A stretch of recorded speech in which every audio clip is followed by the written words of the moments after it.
first time I saw it, I thought I was losing my mind. But when it grinned at me, when it moved, I knew I wasn't hallucinating. I was in danger. I work the night shift at the Disney Animation Studio. Most people think of Disney as this magical place, full of bright colors and happy characters, but that's just what they want you to see. The real magic happens at night, and it's the kind of magic that makes your stomach knot up and your skin crawl. There are things here, things that shouldn't be alive, things that know we're watching them. Before I started, I was given a set of 6 strange rules. They told me to follow them exactly if I wanted to survive. I thought it was some kind of joke. Now I know better. Rule number 1. Never turn your back on an unfinished character model after midnight. Rule number 2. If the old animator in the basement knocks 3 times, don't answer. Rule number 3. When you hear the sound of a woman crying, hide immediately. It's not what you think. Rule number 4. If Mickey Mouse on the wall winks at you, do not blink. Do not look away. Keep eye contact until he stops. Rule number 5. If you hear someone whisper your name, repeat the phrase, "I don't belong to you," 3 times. Rule number 6. Never, under any circumstances, watch an animation file labeled Walt's Gift. At first, I didn't believe any of it. I laughed when my manager, an older guy named Martin, handed me the list. He didn't laugh back. He just looked at me and said, "You'll see." And I did. That first night, I was alone in the main animation room, scrolling through archived files.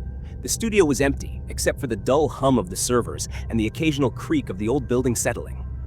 I was bored. Curious. That's when I found the file. It was buried in a folder marked "Do Not Open." So, of course, I opened it. The animation started with an old, grainy black and white scene. Mickey Mouse stood in the center of the frame, smiling. But there was something wrong with his face. His eyes were too wide, his grin too sharp. He didn't move like normal Disney animation. His limbs twitched, his head jerked at odd angles like something was inside him, trying to break free. Then the screen flickered. The studio lights dimmed, and I heard a sound behind me. A soft, wet whisper. "You shouldn't have done that." I spun around so fast I nearly fell out of my chair. The room was empty, but the whisper, it hadn't been in my head. It had been right behind me. My heartbeat pounded against my ribs as I turned back to the screen. Mickey was gone. The animation kept playing, but he was no longer in the frame. It was just an empty, flickering background. Then, slowly, letters began to appear on the screen. "Don't blink." The lights went out completely. I felt something move behind me. A shift in the air, a presence leaning closer. My fingers trembled as I reached for the power button, but before I could press it, a sharp, loud knock echoed through the studio. 3 knocks. Rule number 2. I froze. The old animator? The one in the basement. I wasn't supposed to answer. The knocking came again, harder this time. The walls seemed to shake with the force of it. My breath caught in my throat. Then, just as suddenly as it had started, it stopped. Silence. I swallowed, my mouth dry as sandpaper. I turned back to the monitor. The screen was black now, the words gone. But something new had appeared. A face. Mickey's face. But it wasn't right. His skin looked real, textured like raw flesh, his eyes bulging and wet, and then, slowly, agonizingly, he winked at me. My blood ran cold. Rule number 4. I could not blink. My eyes burned. My vision blurred. But I forced myself to stare, to keep my gaze locked onto that unnatural, rotting thing in front of me. My heartbeat thundered in my ears. Seconds stretched into eternity. And then, finally, he stopped. The screen went black. The lights flickered back on. I sucked in a breath so fast it hurt. My hands were shaking uncontrollably. I should have left right then. I should have quit. But it was only my first night, and I had more rules to follow. The studio was too quiet, the kind of silence that didn't feel empty. It felt full, like something was pressing in, waiting. My hands were still trembling as I pushed away from the desk, my chair scraping against the floor. The sound felt too loud, too sharp in the suffocating stillness. I kept my gaze locked on the monitor, afraid that if I looked away, that thing, that twisted, unnatural Mickey, would return. But nothing happened. The hum of the computers continued. The fluorescent lights overhead flickered, buzzing faintly. It was just a screen now. Just a file I should have never opened. A deep breath did nothing to steady me. I forced myself to stand, my legs weak beneath me, and made my way toward the break room. I needed water. A second to pull myself together. But as I stepped into the hallway, my stomach dropped. Someone was crying. A woman. A sharp, broken sob echoed through the empty corridor, the sound so full of pain and fear that it curdled in my gut. It came from up ahead, from the direction of the old storage room. I stopped cold. Rule number 3. When you hear the sound of a woman crying, hide immediately. It's not what you think. I didn't move. I didn't breathe. Another sob. Closer this time. The hallway stretched ahead, lined with old animation cells and dusty Disney memorabilia, but it felt wrong now, twisted and endless. Like the walls had shifted when I wasn't looking. The crying continued, a soft, wet hitching of breath that sent a bolt of ice through my spine. I needed to hide. Now. My eyes darted around, heart hammering. The closest door was a janitor's closet. Without thinking, I lunged for the handle, yanking it open and squeezing inside just as the sobbing turned into something else. A whisper. Help me. The door didn't fully close. I could still see through the thin sliver of space out into the hallway where the fluorescent lights flickered erratically. Shadows moved. I bit my tongue to keep from making a sound. A figure appeared at the far end of the corridor. At first, I thought it was a woman. It had the shape of one, long dark hair, thin limbs, but the way it moved wasn't human. It jerked forward in unnatural, twitching motions, its arms dangling loosely at its sides. The crying sound was coming from it, but its mouth never moved. I gripped the wall, nails digging into the paint. It took another step, then another. My lungs burned from holding my breath, but I could not make a sound. The figure reached the center of the hallway. The light above it flickered and went out, plunging it into darkness for half a second. When the light flickered back on, it was gone. I swallowed hard, my pulse roaring in my ears. I waited. 5 seconds. 10. Silence. My muscles screamed as I forced myself to stay still, to listen. Then, a single breath, right outside the door. The crack in the doorway was small, but I saw it. The eye, wide, black, unblinking, staring directly at me. I shoved my hand against my mouth to keep from screaming. The whisper came again, curling through the sliver of space. Found you.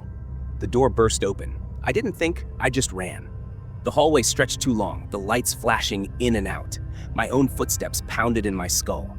Behind me, I heard the thing move, heard the unnatural click, click, click of its limbs snapping in ways they shouldn't.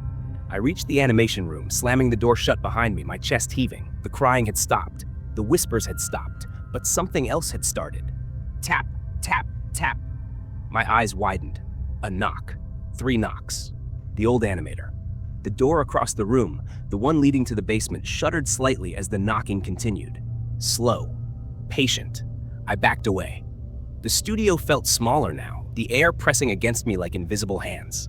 I turned, desperate, my gaze flicking back to the computer monitor, to the file I never should have opened. The screen wasn't black anymore. Words were appearing again. He wants you to let him in. The knocking stopped. Silence. My breath came fast and shallow, my entire body trembling. Then, the basement door creaked open. A footstep on the stairs, and a voice, dry as paper. You should have answered. I couldn't move. A shadow stretched up the wall, long and twisted. Something was coming, and I was trapped. The shadow on the wall twisted, stretching unnaturally as slow, deliberate footsteps creaked up from the basement. Each step was impossibly heavy, as if whatever was down there wasn't just walking. It was dragging itself toward me. My breath caught in my throat. The door to the basement had been locked. I had never seen anyone go down there. And yet, something was coming up. I wanted to run, but my body refused to move. Then the voice came again, low, paper thin. You should have answered. The words slithered through the air, too close, too real. My stomach twisted into a knot. The room felt wrong, like the walls had shifted, closing in, warping around me. The footsteps stopped. Silence pressed against my ears. I didn't dare breathe. Then the door at the bottom of the stairs creaked. It was opening. A thick, wet scrape dragged along the walls, followed by a sound I can only describe as choking laughter. A gurgling, wheezing noise that made my skin prickle with ice-cold fear. The lights flickered again. The air grew heavier. I had to move. My eyes darted to the only other exit, the hallway behind me. If I ran fast enough, maybe I could make it to the security doors. Maybe I could. Knock, knock, knock. I nearly screamed. The sound came from the hallway I was about to escape through. 3 slow, deliberate knocks against the wall, just around the corner. My pulse pounded. I wasn't alone. There were 2 of them now. One in the basement, one in the hallway. Trapped. A cold sweat broke across my skin. I had to think. Fast. The computer screen flickered. I barely glanced at it until something caught my eye. A sentence had appeared in bold, jagged letters. "Stay where you are. He can't see you if you don't move." I didn't question it. I didn't even breathe. I froze. The basement door groaned as it swung fully open. The air turned thick with the scent of something rotting, something ancient and wrong. Then a hand emerged from the darkness. No, not a hand. Something that had once been a hand, but was now twisted, too long, the fingers bending in unnatural directions. The skin was stretched thin, discolored with patches of something dark, something rotting. Long, blackened nails scraped against the wooden steps as the thing pulled itself up, inch by inch. Then, a head followed, or what was left of one. The thing didn't have eyes, just hollow, gaping sockets where they should have been, the flesh around them cracked and peeling. Its mouth stretched open too wide, revealing rows of jagged teeth that weren't human. It sniffed the air. My muscles screamed for me to run, but I couldn't. The warning on the screen repeated, the letters shaking as if they were being forced onto the screen. Don't move. The thing reached the top step. Its head twitched, jerking unnaturally to the side. The sockets where its eyes should have been tilted toward me, as if listening. Then, the second knock came. Knock, knock, knock. The hallway. The thing in the basement whipped around toward the sound, its body moving too fast, its limbs snapping like a puppet being yanked by invisible strings. And then it vanished. Just like that. 1 second it was there, the next it was gone, sucked back into the basement like it had been ripped from existence. The door slammed shut behind it. My chest heaved, my entire body shaking violently, but I didn't dare move. Not yet. I waited. Seconds passed. Minutes. Then a whisper. Next time, answer. My blood ran ice cold. The air shifted. The lights stopped flickering. The room felt normal again. I gasped for breath, stumbling back against the desk. The computer screen was blank now. No words, no warnings. But I knew what I had heard, and I knew what I had seen. I had barely survived this time. But next time, I might not be so lucky. The weight of those words sat heavy in my chest as I forced myself to stand, my legs trembling beneath me.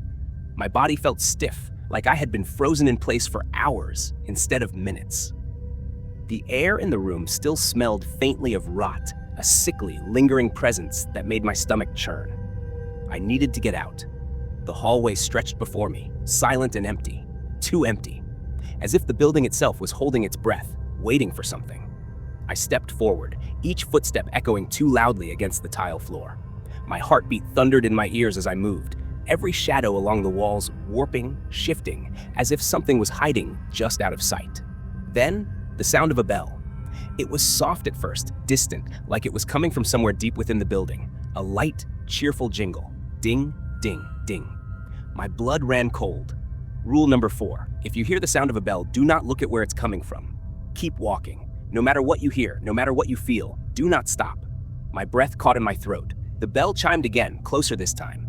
Ding, ding, ding. I forced my feet forward. One step, then another. My entire body screamed at me to run, but I couldn't. I had to follow the rule. The hallway felt longer now. The walls seemed to stretch, bending in unnatural ways, the dim fluorescent lights flickering weakly overhead. Then I felt it, something moving behind me. A presence, something watching me. The bell chimed again, right at my back. My muscles tensed, every instinct begging me to turn around. I could feel it, something breathing against my neck, cold and damp like a gust of wind from an open grave. I clenched my fists. Keep walking. Do not stop. The bell rang again, but this time it sounded wrong. It wasn't a cheerful chime anymore. It was warped, stretched, like something mimicking the sound but failing to get it right. A wet, shuddering breath ghosted against my ear. A voice followed, soft and sing-song. You forgot to say hello. A clawing sensation crept up my spine, my body rigid with terror. My legs burned as I forced myself forward, step after agonizing step. The hall felt endless, the walls narrowing, closing in. Then something brushed against my hand. Cold, thin, fingers. I nearly screamed. The bell chimed louder now, a frantic, warped jingle. Ding, ding, ding. Something was grabbing me. My entire body convulsed as a sharp, icy grip latched onto my wrist. Thin, bony fingers curled around my skin, the touch burning like frostbite. I squeezed my eyes shut. Don't stop, don't stop, don't stop. The bell clanged violently, the sound shattering, distorting into something inhuman. The thing behind me let out a noise, a low, guttural clicking sound, like bones grinding together. Then, it yanked me backward. I staggered, my footing slipping. My breath came in ragged gasps, the cold seeping into my skin where it had touched me. But I didn't turn around. I couldn't. With every ounce of strength I had left, I surged forward, nearly tripping as I threw myself toward the end of the hall. The moment I passed the doorway, the bell stopped. The air shifted. The presence was gone. I stumbled against the wall, my entire body shaking violently. My wrist throbbed where it had grabbed me, a deep, ice-cold ache burrowing into my bones. I lifted my arm. There were bruises forming. Dark, finger-shaped marks burned into my skin. A shudder racked through me. I didn't want to know what would have happened if I had turned around. I didn't want to know what had touched me. My breathing was ragged, my pulse hammering in my skull. But I wasn't safe yet. There were still 2 more rules, and I was running out of time. My wrist ached with a deep, unnatural cold, the bruises darkening into something almost black. The hallway behind me was empty now, but I knew better than to believe I was alone. The air was still heavy, thick with something unseen, something that had touched me, something that had wanted me. I had barely made it past the last rule. Would I be as lucky this time? The overhead lights flickered again, the fluorescent glow washing the room in a sickly, pulsing white. I took a breath, steadying myself. I had to keep moving. Stopping meant death. Ahead of me, the hallway stretched into darkness. I knew where I needed to go, the break room. The one place in the entire building that was supposed to be safe. But the silence pressing in around me made it clear. Nothing here was safe. I forced myself forward, my footsteps too loud against the tiled floor. The building had settled into a strange stillness, like it was listening, like it was waiting. My fingers twitched at my sides, my pulse hammering in my ears. Then, the air shifted. A cold, crawling sensation crept up my spine. The hallway felt wrong. The walls seemed to stretch, warping like a funhouse mirror, the edges bending inward, swallowing the light. I stopped, my body locked up with instinctual dread. And then, I heard it. A sound that didn't belong. It started low, a soft, rhythmic tapping, faint, almost gentle, like fingernails drumming against a wooden table. My blood ran ice cold. Rule 5. If you hear tapping, do not acknowledge it. Do not try to find the source, keep walking. And whatever you do not let it know you can hear it. The tapping continued, steady, deliberate. Tap, tap, a pause, tap, tap, tap. It was coming from everywhere. The walls, the ceiling, the floor beneath my feet. 100 fingers pressing, waiting, listening. I swallowed hard. Move. Don't listen. I forced my feet forward, the sound growing louder with each step. The tapping followed me, echoing through the hallway, pressing against my skull like invisible hands. Tap, tap, tap. I gritted my teeth. I wouldn't acknowledge it. I wouldn't. A breath ghosted against my ear. A voice. Soft, childlike. Why won't you answer me? My chest clenched, my fingers curled into fists, my nails digging into my palms. I couldn't react. The voice was closer now. I know you can hear me. A sharp knock sounded beside my head, right against the wall. My body seized with terror, my throat tightening as something unseen brushed against my shoulder. The air turned thick with the scent of old wood, damp and splintered, like something rotting. The walls groaned. I walked faster. The tapping grew frantic, angry. It hammered against the walls, the ceiling, the floor, rattling through my bones like a pulse. The voice whimpered, "Why won't you look at me?" A cold, skeletal hand brushed against my back. I nearly screamed, but I didn't stop. I wouldn't let it know I could hear it. The tapping turned into a deafening pounding, slamming against every surface, the force rattling the floor beneath me. And then, it stopped. Silence. I kept walking.